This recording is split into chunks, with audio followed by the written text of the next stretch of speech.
Hello बच्चों, मैं स्मिता बिजलवान स्वागत करती हूँ आपका आईसीटी वर्चुअल क्लासरूम में। आशा करती हूँ आप सभी स्वस्थ होंगे और अच्छे से अपनी पढ़ाई कर रहे होंगे। बच्चों, आज हम पढ़ने जा रहे हैं क्लास 9th की साइंस। और क्लास 9th साइंस में हमारा चैप्टर चल रहा था मैटर इन आवर सराउंडिंग, यानी कि हमारे आसपास के पदार्थ। तो इसी को ही आगे हम आज कंटिन्यू करेंगे।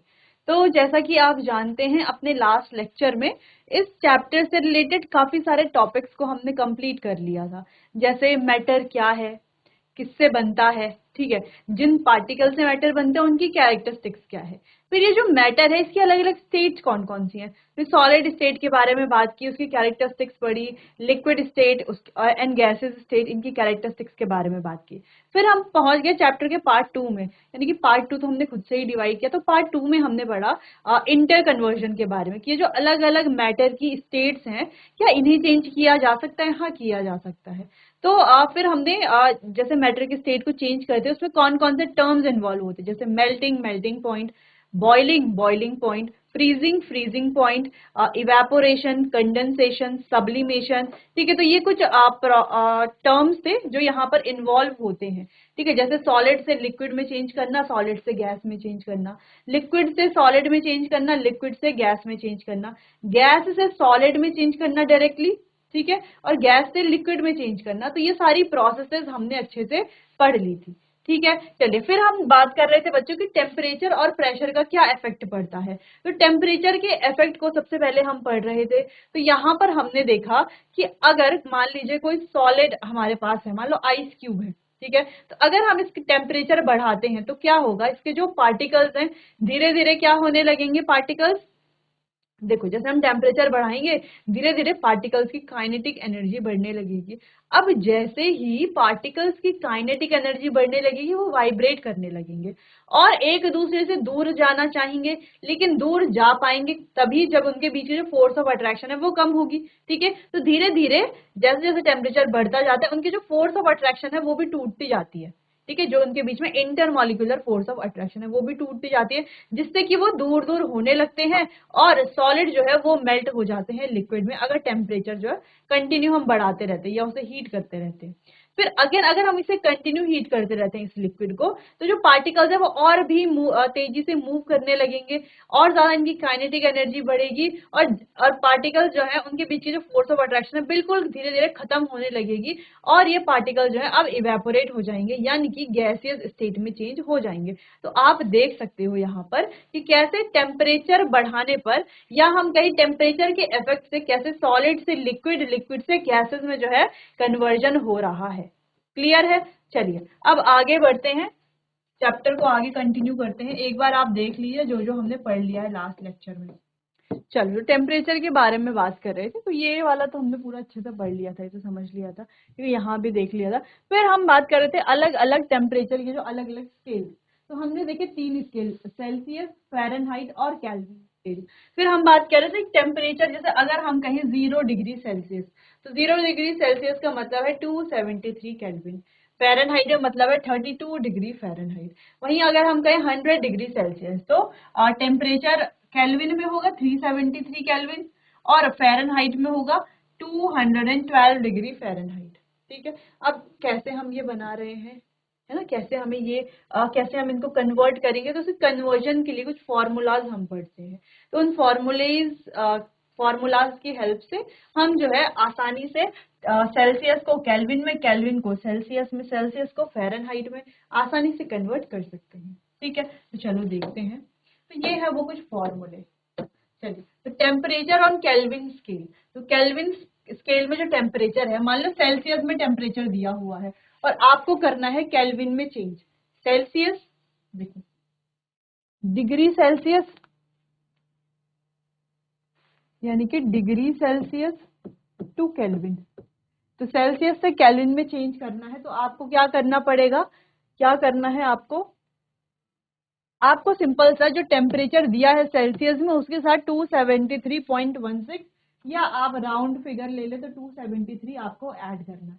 ठीक है, अगर सेल्सियस टू केल्विन करना है। अगर केल्विन टू सेल्सियस करना है तो टेम्परेचर, जो केल्विन स्केल का टेम्परेचर है आपके पास, अगर क्या करना है, अगर हमें केल्विन से डिग्री सेल्सियस में करना है तो क्या करना है, केल्विन में जो टेम्परेचर है माइनस कर देना है उसके साथ 273.16, ठीक है, इतना माइनस कर लेना है।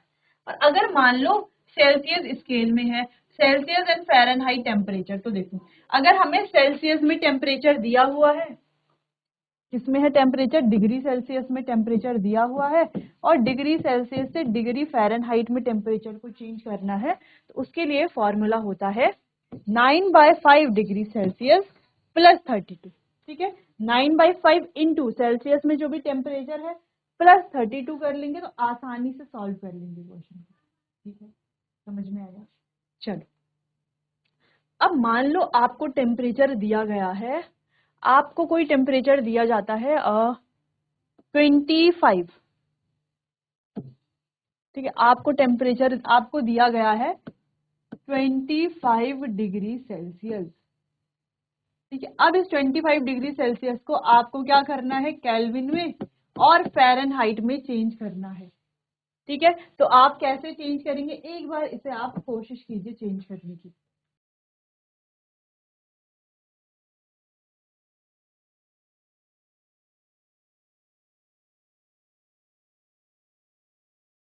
चलिए, तो कर लिया होगा आपने ये क्वेश्चन। देखो अगर आपको 25 डिग्री सेल्सियस दिया हुआ है तो आपको क्या करना है, सिंपल 25 के साथ क्या ऐड कर लेना है, 273,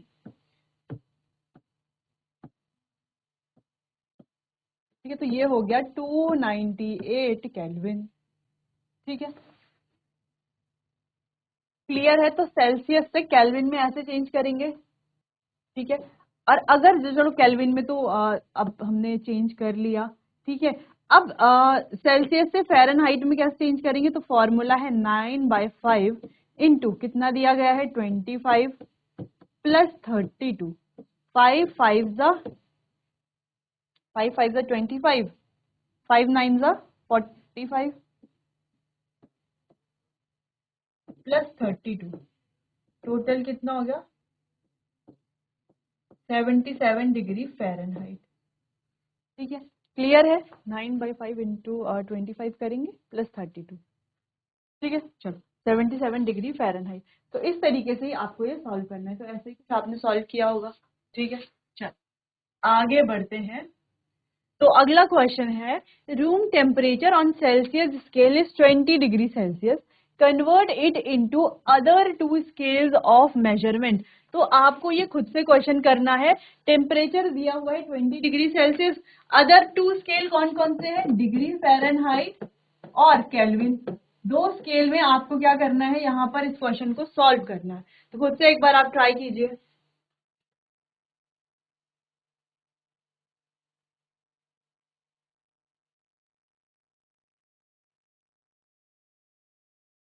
चलिए क्लियर है। अब ये क्वेश्चन आपने कर ही लिया होगा, तो देखो देखो 20 डिग्री सेल्सियस दिया हुआ है, अब इसे केल्विन में कैसे चेंज करेंगे, इसमें सीधा सॉल्व करते हैं, है ना। फर्स्ट पार्ट सॉल्व कर लेते हैं, 20 प्लस 2, कितना ऐड करना है हमें, 273 प्लस 273 कितना हो गया 392, सॉरी 4,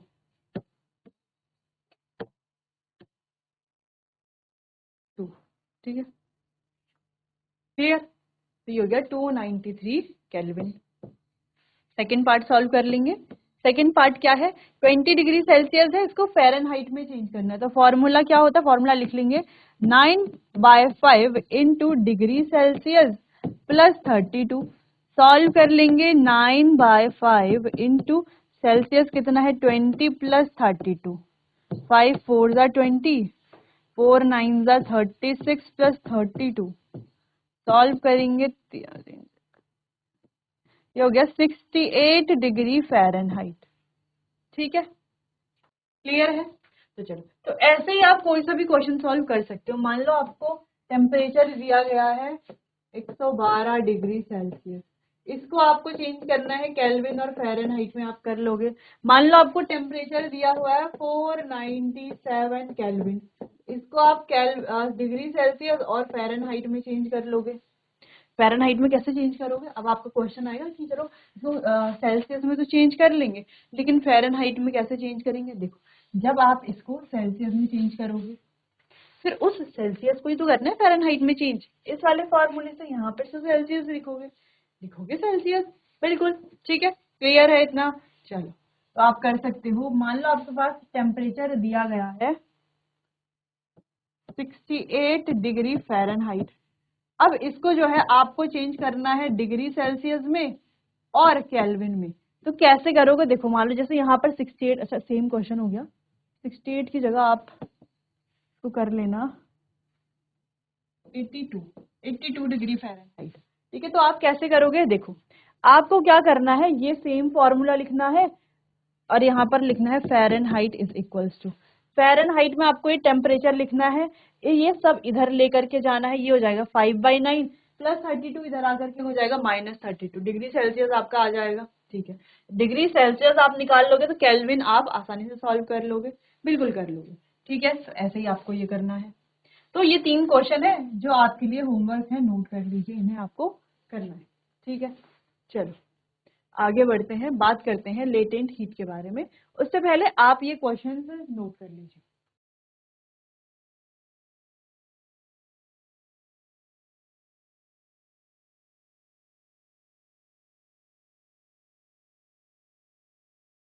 चलो, तो ये क्वेश्चन आप कर लोगे, इजी क्वेश्चन है, फॉर्मूले हमने पढ़ ही लिए हैं ना। फॉर्मूले एक बार रिवाइज कर लो। अगर आपको सेल्सियस में टेम्परेचर दिया है, ठीक है, तो आपको केल्विन में चेंज करना है, तो आप क्या करोगे? प्लस 273.16 या 273, आप ध्यान रख लो।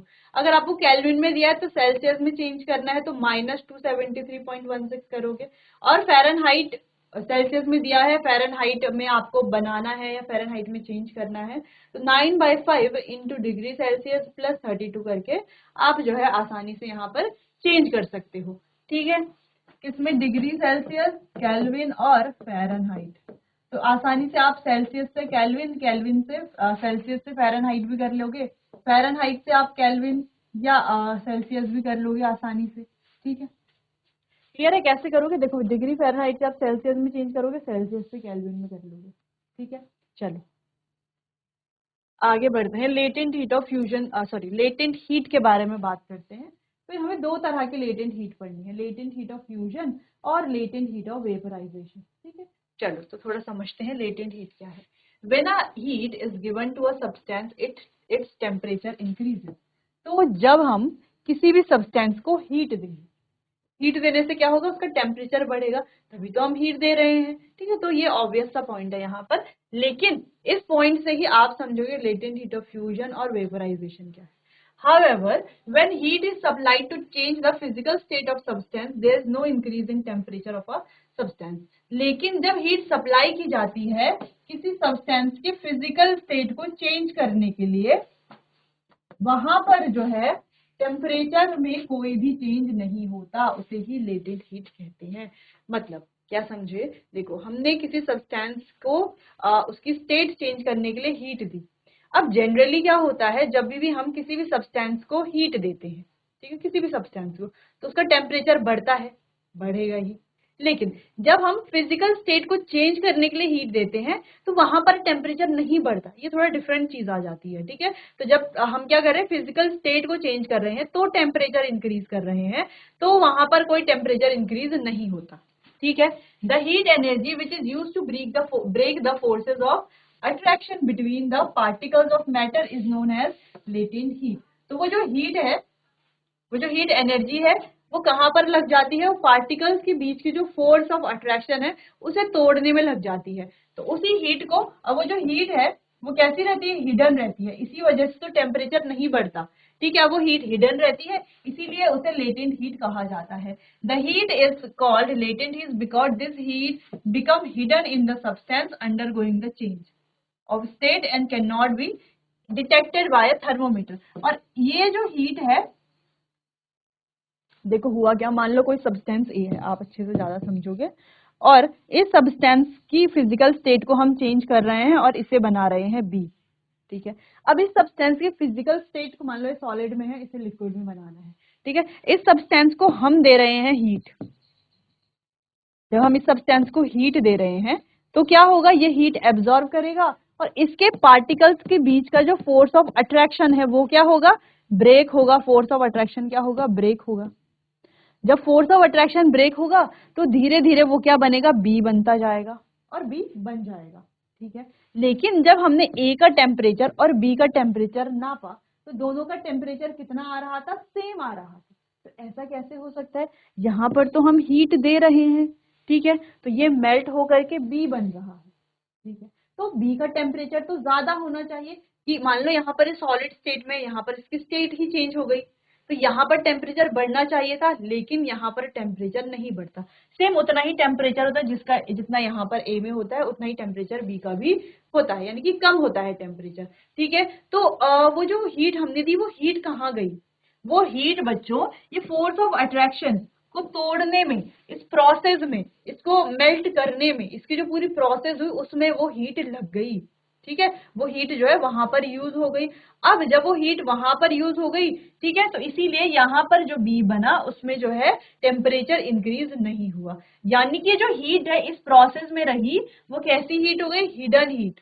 ठीक है, वो छुपी हुई हीट है, हीट है लेकिन छुपी हुई है, वो यहाँ पर टेम्परेचर में नहीं दिखेगी, थर्मोमीटर में नहीं दिखेगी, इसलिए इस हीट को हम कहते हैं लेटेंट हीट। ठीक है, तो एक तरह से क्या है, ये हिडन हीट है, छुपी हुई हीट है। ठीक है, चलो समझ में आया इतना। बाकी तो खैर हम जब फ्यूजन और लेटेंट हीट ऑफ वेपराइजेशन पढ़ेंगे तो वहां पर आप इसको और अच्छे से समझ पाओगे। तो ये लास्ट वाला जो पॉइंट है कि the supplied heat is called latent heat because this heat become hidden in the substance undergoing the change of state and cannot be detected by thermometer। इसे थर्मोमीटर से हम डिटेक्ट नहीं कर सकते। ठीक है, तो इतना आपको ध्यान में रखना है कि लेटेंट हीट क्या है।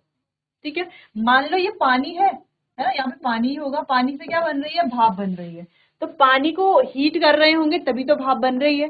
ठीक है, अब पानी को हीट कर रहे होंगे तो भाप बन रही है, तो दोनों का टेम्परेचर क्या होना चाहिए, बराबर होना चाहिए। नहीं, बराबर नहीं होना चाहिए, इसका टेम्परेचर ज्यादा होना चाहिए, इसका कम होना चाहिए, लेकिन ऐसा नहीं होता है। किस वजह से, लेटेंट हीट की वजह से। ठीक है, चलो इतना आप नोट करो।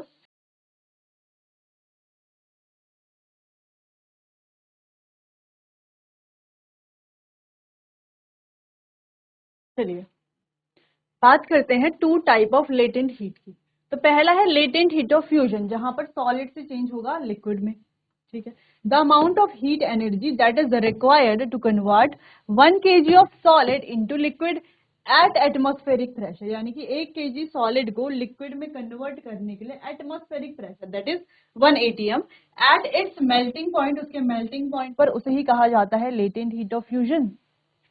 ठीक है, a latent heat of vaporization, heat energy that is required to convert 1 kg of liquid into vapor state at boiling point without any rise in temperature known as latent heat of vaporization। ठीक है, temperature बिना बढ़े हुए उसे क्या कहा जाता है, लेटेंट हीट ऑफ वेपराइजेशन कहा जाता है। देखो बच्चों, चलो इसको समझते हैं थोड़ा सा। ये है आपके पास आइस क्यूब। ठीक है, आइस क्यूब। अब इस आइस क्यूब को हम दे रहे हैं हीट। क्या दे रहे हैं, हीट दे रहे हैं।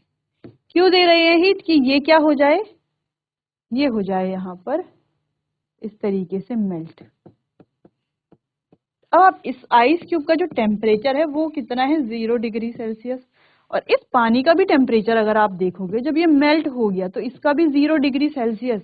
ऐसा कैसे हुआ, अभी तो आइस क्यूब था, अब तो मेल्ट हो गया ना, टेम्परेचर बढ़ना चाहिए, लेकिन अभी कैसे, 0 डिग्री सेल्सियस।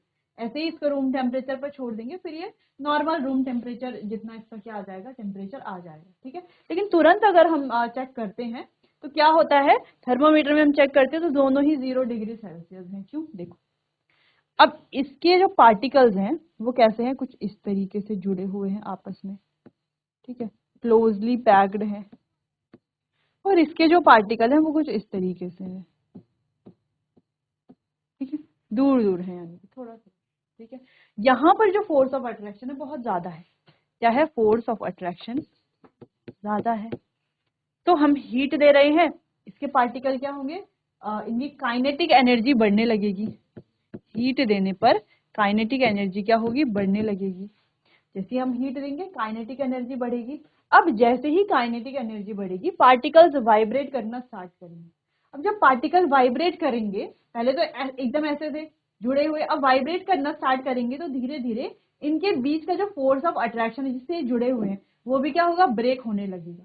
तो जैसे ही इनके बीच का फोर्स ऑफ अट्रैक्शन ब्रेक होने लगेगा ये अपनी स्टेट को चेंज कर देंगे, यानी कि सॉलिड स्टेट से लिक्विड में चेंज हो जाएंगे। तो यहाँ पर आप देख सकते हो इतनी लंबी प्रोसेस ये हो रही है, ठीक है। तो जो हम ये हीट दे रहे हैं ना वो इस प्रोसेस में लग जाती है, इसीलिए यहाँ पर वो नहीं दिखती। इसीलिए हम क्या कहते हैं इसे, hidden heat, hidden heat. Clear? तो इसी को कहा जाता है लेटेंट हीट ऑफ फ्यूजन। वही अब यहाँ पर भी हम हीट कंटिन्यू दे रहे हैं इस लिक्विड को। जब हम इस लिक्विड को कंटिन्यू हीट दे रहे हैं तो धीरे धीरे ये बॉयल होने लगेगा और यहाँ पर हो जाएगा 100 डिग्री सेल्सियस। 100 डिग्री सेल्सियस क्या है, इसका बॉइलिंग पॉइंट है बॉइलिंग पॉइंट। 100 डिग्री सेल्सियस इसका बॉइलिंग पॉइंट रहेगा जब, तो ये क्या होगा, इस लिक्विड से वेपर बनने लग जाएंगे। लेकिन जब वेपर को भी हम चेक करेंगे ये भी 100 डिग्री सेल्सियस आएगा। क्यों? क्योंकि देखो अब इसके जो पार्टिकल्स हैं हीट बढ़ने पर उनकी काइनेटिक एनर्जी बढ़ेगी। काइनेटिक एनर्जी जैसे ही बढ़ेगी पार्टिकल वाइब्रेट करेंगे, वाइब्रेशन से क्या होगा, वाइब्रेशन करने के बाद करने पर उनका जो ये जो फोर्स ऑफ अट्रैक्शन है इसके पार्टिकल्स के बीच का वो ब्रेक होने लगेगा। जैसे ही वो फोर्स ऑफ अट्रैक्शन ब्रेक हुआ ये किसमें चेंज हो जाएंगे, भाप में बदल जाएंगे। तो हुआ क्या, यहाँ पर इतनी लंबी प्रोसेस हो रही है सेम जैसे यहाँ पर हो रही है प्रोसेस, तो यहाँ पर इतनी ही लंबी प्रोसेस हो रही है, इसलिए वो हीट कहाँ चली जाती है, इसलिए टेम्परेचर इसका और इसका दोनों का सेम टेम्परेचर है। क्यों? क्योंकि वो जो टेम्परेचर बढ़ना चाहिए था वो कहाँ चला जाता है, वो पूरी हीट जो है प्रोसेस में लग जाती है, ठीक है। इसीलिए उसे लेटेंट हीट ऑफ वेपराइजेशन कहते हैं। और कैसी हीट है, हिडन हीट है, ठीक है। चलो तो आपको समझ में आ गया होगा, बाकी डेफिनेशन यानी कि यहाँ पे एक्सप्लेन भी किया हुआ है, हमने भी कर दिया है, अब आपको समझ में आ गया होगा। अब आप चलिए क्लियर है, आगे बढ़ते हैं। अच्छा एक क्वेश्चन है यहाँ पर, तो देखते हैं। What produces more severe burn, boiling water और स्टीम? तो ज्यादा गहरा जो है जब आप कुछ भी काम कर रहे हो वहां पर हीट भी है यानी कि स्टीम भी है और बॉइलिंग वाटर भी है, तो किससे ज्यादा आपको सीवियर बर्न होगा? तो आपने ये सुना होगा कि भाप से जो है ज्यादा हाथ जलता है, ना कि बॉइलिंग वाटर से। बॉइलिंग वाटर से भी जलता है लेकिन इतना ज्यादा नहीं जितना भाप से जलता है, ठीक है। तो ऐसा क्यों होता है, देखो steam has more energy than boiling water, क्योंकि स्टीम के पास क्या होती है, ज्यादा एनर्जी होती है बॉइलिंग वाटर से। It possesses the additional latent heat of vaporisation. अब इसके पास, इन दोनों के पास हीट बराबर होती है, इसके पास additional latent heat of vaporization होती है जो हिडन होती है। So when steam falls on skin, तो जब स्टीम जो है हमारी स्किन पर लगती है तो ये क्या होती है, कंडेंस होती है to produce water, it gives out more heat than boiling water. तो ये क्या करती है, कंडेंस भी होती है साथ में, ये स्टीम है, गैसियस फॉर्म में है, ठीक है, वेपर फॉर्म में है। तो जब हमारे हाथ पर लगती है तो सीधा क्या होने लगती है, क्या होती है, कंडेंस हो जाती है, यानी कि लिक्विफाई होने लगती है, ठीक है। जैसे ये कंडेंस होती है तो ज्यादा हीट रिलीज करती है, जिससे कि इससे क्या होता है, सीवियर बर्न होता है। The same temperature, water at the same temperature, steam has more energy than boiling water, therefore burns produced by steam are more severe than those produced by boiling water. यानी कि boiling water से ज्यादा severe burn कौन produce करता है, steam करती है। क्यों? क्योंकि स्टीम के पास ज्यादा एनर्जी है बॉइलिंग वाटर से। दूसरा, स्टीम के पास क्या है, additional latent heat of vaporisation है।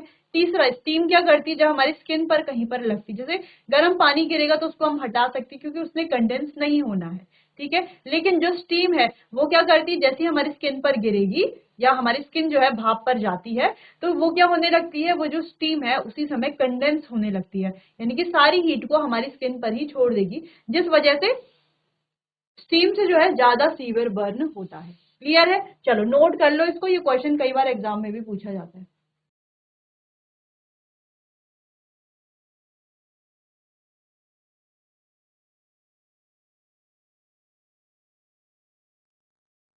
क्लियर है इतना? तो चलिए बच्चों, तो आज हमने काफी सारे टॉपिक्स को समझा। जैसे कि हमने देखा कि टेम्परेचर का क्या इफेक्ट होता है, ठीक है, कैसे टेम्परेचर का ये जो इफेक्ट है कैसे काम करता है, है ना, जब स्टेट्स को चेंज किया जाता है। फिर हमने बात की लेटेंट हीट क्या है, फिर ये जो अलग अलग टेम्परेचर है इसे कैसे चेंज किया जाएगा, यानी कि सेल्सियस में अगर है तो केल्विन फ़ारेनहाइट में कैसे चेंज करेंगे, केल्विन में है तो सेल्सियस फ़ारेनहाइट में कैसे चेंज करेंगे, और फ़ारेनहाइट में है तो केल्विन और सेल्सियस में कैसे चेंज करेंगे।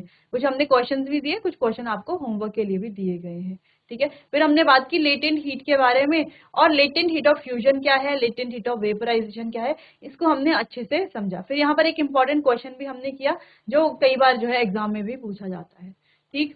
तो चलिए बच्चों, आज के लिए बस इतना ही, बाकी इसी चैप्टर को कंटिन्यू करेंगे हम अपने आने वाले अगले सेशन में। तब तक के लिए आपका बहुत बहुत धन्यवाद।